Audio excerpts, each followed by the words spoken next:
Hello. Hello. Hi. Welcome back to my channel 'Shahi diaries'. నేను షాహిది. ఇది వరలక్ష్మి వ్రతం రోజు వ్లాగ్ అండి. ముందు రోజు నైటే శనగపప్పు అండ్ ఉద్దిపప్పు నానేసుకున్నాను. అండ్ అలాగే తీపి బూరెలకి నానేసుకున్నాను. ఇక్కడ చూస్తే తీపి బూరెలు కొట్టేసుకున్నాను. అలాగే గారెలకి మిక్సీ పట్టేసి పక్కన పెట్టేసా. దాంట్లో చిటికెడు ఉప్పేసి మిక్సీ పట్టేసా. అండ్ తర్వాత శనగపప్పు ఉడకపెట్టేసి దాని తర్వాత బెల్లం వేసి బాగా మెత్తగా చేసుకొని పక్కన చల్లార్చడానికి పక్కన పెట్టుకున్నాను. అండ్ ఇక్కడ పులిహోర కోసం చింతపండు గుజ్జు తీసుకుంటున్నాను. ఈ చింతపండు గుజ్జు ఎప్పటికప్పుడే చేసుకుంటాం. మా అత్తయ్య వాళ్ళ స్టైల్‌లో చేసింది మా అత్తయ్య.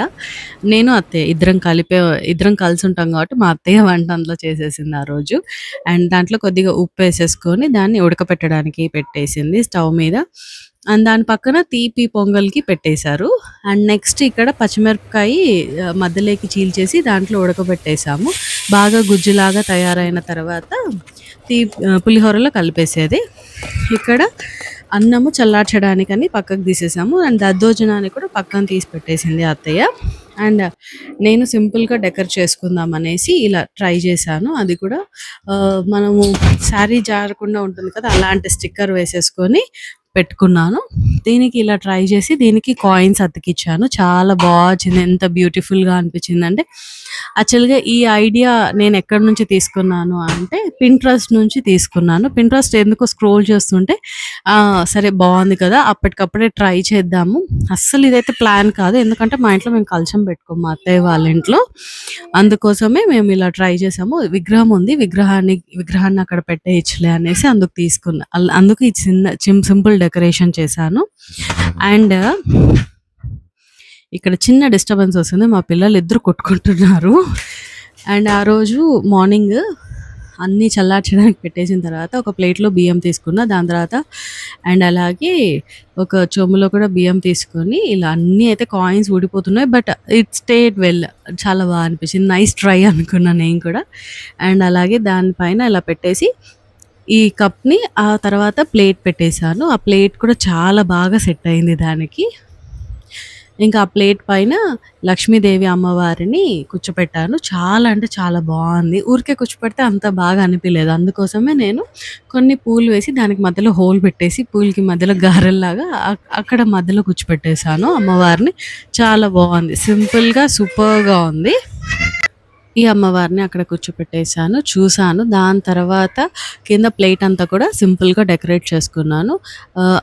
మామిడి ఆకులు తీసుకొని మామిడి ఆకులతో డెకరేట్ చేశాను. దాని తర్వాత పూలతో డెకరేట్ చేశాను. చాలా ఎలిగెంట్‌గా వచ్చింది. నాకైతే చాలా నచ్చింది. సింపుల్ అండ్ చాలా అంటే చాలా నచ్చింది. అండ్ 3 లేయర్స్ ఆఫ్ ఫ్లవర్స్‌తో డెకరేట్ చేసిన తర్వాత మొత్తం ప్లేట్‌కి డెకరేట్ చేశాను. అండ్ కలశానికి కూడా పూలు చుడదామంటే నాకు ఫస్ట్‌లో అంత బాగా అనిపించలేదు. నా దగ్గర ఒక మాల ఉండింది. జర్మన్ సిల్వర్‌ది. అది తీసుకొని కలశానికి డెకరేట్ చేసేసాను. That's it. చాలా అంటే చాలా బాగా అనిపించింది. నాకైతే అది పద్మంలో కూర్చున్నట్టుంది అమ్మవారు.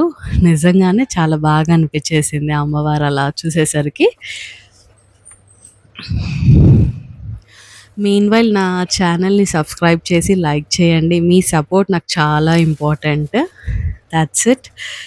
ఇక్కడ చూడండి అన్నీ అంటే వన్ బై వన్ అటు లేనిది ఇటు, ఇటు లేనిది అటు మార్చుకుంటూ ఏదో finally this was my first try అండి. నిజంగానే అప్పటికప్పుడు అనుకున్నాను. ట్రై చేసేసాను.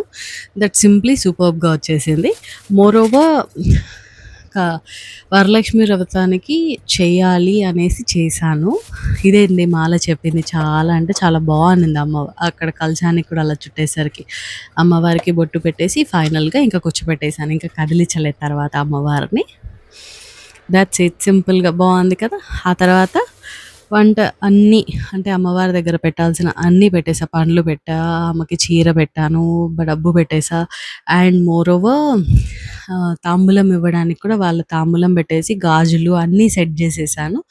ఇక్కడ మా అత్తయ్య పులిహోర కలుపుతోంది. కొద్దిగా పసుపు తీసుకునింది చేతిలోకి. తర్వాత ఆయిల్ తీసుకునింది. మిక్స్ చేసుకొని ఇలా అంతా కూడా పులిహోరలోకి వేసేసి మొత్తం అంతా ఇలా బాగా పట్టేలాగా కలిపేసింది. చాలా అంటే చాలా టేస్ట్ ఉంటుందండి ఈ పులిహోర. మీరు ఒకసారి ట్రై చేసి చెప్పండి. దాని తర్వాత చింతపండు గుజ్జేసుకొని మొత్తం అంతా కలిపేసింది. చేత్తో ఎందుకు అంటే మొత్తం ఈవెన్‌గా కలపడానికి. స్పూన్‌తో అయితే అక్కడక్కడ అలాగే ఉండిపోద్ది కదా! అందుకోసం అనేసి చేత్తో అయితే బాగా కలపొచ్చని కలిపేసింది. అండ్ నెక్స్ట్ దీన్ని తాలింపు పెట్టుకుందామనేసి పెనంలో నూనె వేసుకున్నాను. దాని తర్వాత శనగపప్పు ఒక 2 టేబుల్ స్పూన్ ఏసుకున్నాను. ఉద్దిపప్పు 3 టేబుల్ స్పూన్ ఏసుకున్నా. ఆవాలు 3 టేబుల్ స్పూన్ ఏసుకున్నాను. అవి కొద్దిగా ఏగిన తర్వాత గుప్పెడు శనగింజలు వేసుకొని బాగా ఫ్రై చేసుకున్నాను. ఒక హాఫ్ ఫ్రై అయిన తర్వాత ఎండుమిర్చి వేసుకొని ఫ్రై చేశాను. ఇది చూడండి ఎంత బాగున్నాయి. నాకైతే ఈ ఇవి శనగింజలు ఉడుకుతూ ఉంటే అంటే ఆ స్మెల్ నచ్చుద్ది నాకలా ఏగుతూ ఉంటే ఆయిల్‌లో. ఆ తర్వాత దించే ముందు కరివేపాకు వేసుకొని ఇది అన్నంలో వేసేసుకొని కలిపేసుకున్నాము. నిజంగానే ఆ పులుసు అంత భలే టేస్ట్. ఉప్పు ఆల్రెడీ వేసుకున్నాగా ఒకవేళ సరిపోకపోతే మళ్ళీ చిటికెడు వేసి కలిపేయొచ్చండి. దాని తర్వాత తీపి బూరెలు చేశాము, గారెలు చేశాము. తీపి బూరెలకి కొద్దిగా పిండి ఉద్దిపప్పు అండ్ బియ్యం వేసి కదా చేస్తాము. అది మళ్ళీ పక్కన మిగిలింటే దాంతో మేము బోండాలేసేసుకున్నాము. ఆ రోజు మార్నింగ్ బ్రేక్‌ఫాస్ట్ లాగా. ఇవన్నీ కూడా నైవేద్యం పెట్టేసి హారతిచ్చి టెంకాయ కొట్టేసాము.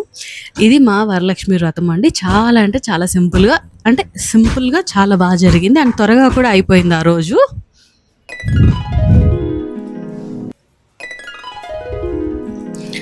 నెక్స్ట్ మేము తినడానికి కూడా చేసుకున్నాం. మార్నింగ్ అండ్ ఆఫ్టర్‌నూన్ బ్రేక్‌ఫాస్ట్ 2 కలిపి చేసేసాము. గారెలు ఇదే అండి మా మొత్తం food menu. Thank you for watching. Please do subscribe and like my channel.